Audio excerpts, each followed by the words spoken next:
বাস্তু বাস্তু জমির আকারগত শুভ অশুভ ফলাফল। নমস্কার বন্ধুগণ, আশা করি ঈশ্বরের কৃপায় আপনারা সবাই ভালোই আছেন।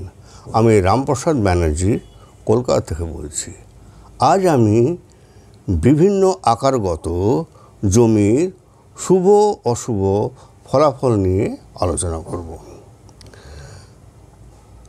আমরা যে জমি ক্রয় করে থাকি সেসব জমিগুলো বিভিন্ন আকারের হয়ে থাকে।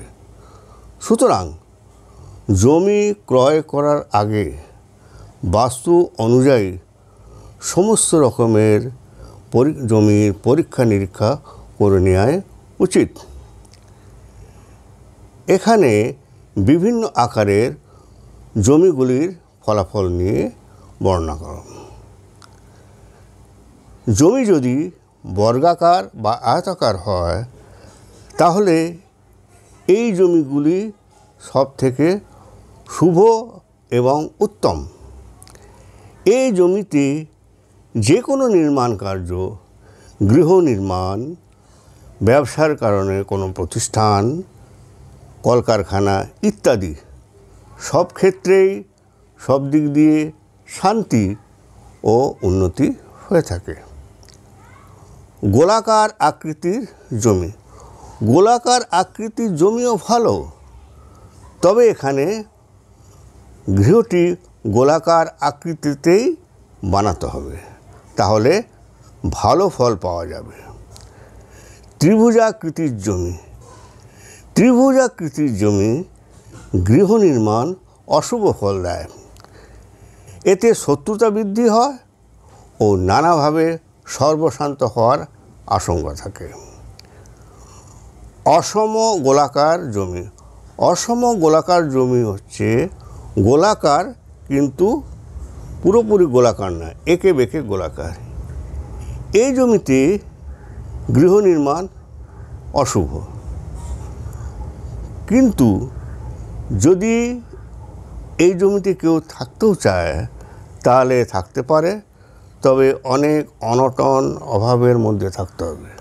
অতএব এই টাইপের জমিতে গৃহ নির্মাণ করে বসবাস না করাটাই ভালো। ভদ্রপীঠ বা ভদ্রাসন, এই জমিটি গৃহ নির্মাণের জন্য অশুভ ফল দেয়, তবে জমিটিকে বাস্তু অনুযায়ী ঠিক করার পর যদি ব্যবসা বাণিজ্যের ক্ষেত্রে লাগানো হয় সেক্ষেত্রে কিন্তু ভালো কাজ দেবে। দণ্ডাকৃতি জমি, দণ্ডাকৃতি জমিতে গৃহ নির্মাণ স্বাস্থ্যের পক্ষে ক্ষতিকর, বিশেষ করে গৃহপালিত জন্তুদের জন্য অত্যন্ত অশুভ।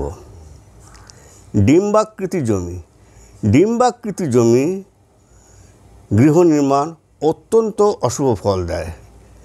এই জমিতে বসবাস করলে সারা জীবন নানা অশান্তি ও আর্থিক সমস্যার মধ্যে ভুগতে হয়। অতএব ডিম্বাকৃতি জমিতেও গৃহ নির্মাণ করে বসবাস না করাই ভালো, তবে কিছুটা প্রতিকার করার পর বসবাস করা যেতে পারে। সিংহমুখ জমি, সিংহমুখী জমি কাকে বলা হয়? যে জমির সম্মুখের চওড়াটা বেশি এবং পেছন দিকে চওড়া কম, সেই জমিকে সিংহ জমি বলা হয়।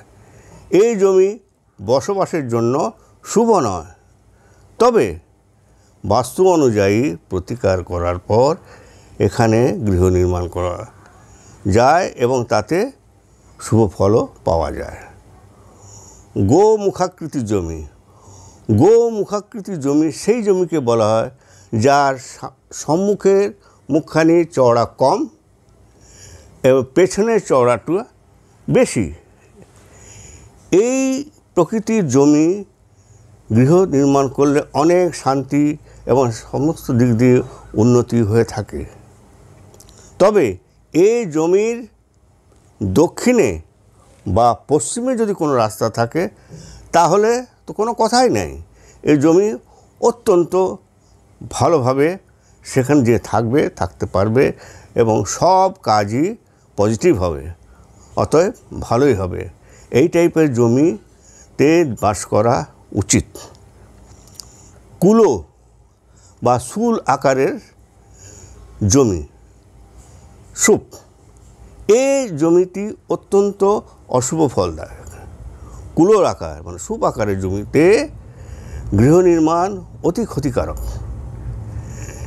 এতে গৃহের স্বামীর অকাল মৃত্যু হবার সম্ভাবনা থাকে।